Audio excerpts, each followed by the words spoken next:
आदिवासी बहुल जिल्हा म्हणून ओळखल्या जाणाऱ्या नंदुरबार जिल्ह्यातील शाळेत आदिवासी विकास निधी अंतर्गत दिल्या जाणाऱ्या सुवर्ण महोत्सवी शिष्यवृत्ती योजनेत मोठ्या प्रमाणात अपहार झाल्याची बातमी समोर येते।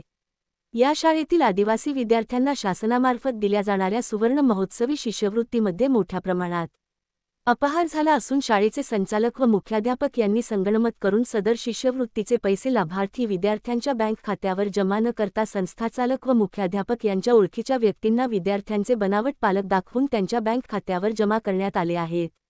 विशेष म्हणजे मागील 2-3 वर्षापासून त्याच व्यक्तींच्या खात्यावर पैसे जमा केले जात आहेत। आदिवासी जिल्हा असून आदिवासी विद्यार्थ्यांवर होणाऱ्या अन्यायाविरोधात जिल्ह्यातील लोकप्रतिनिधी जातीने लक्ष देऊन शाळेचे संस्थाचालक व मुख्याध्यापक यांच्या विरोधात काय कारवाई करतात व आदिवासी विद्यार्थ्यांना त्यांच्या हक्काचे पैसे मिळवून देतील का, याकडे संपूर्ण जिल्ह्यातील नागरिकांचे लक्ष लागून आहे। तरी शासनाच्या आदिवासी विकास निधीत होणारा गैरव्यवहार थांबून लाभार्थी विद्यार्थ्यांना या योजनेचा लाभ त्वरित मिळावा, अशी मागणी नागरिकांकडून केली जाते।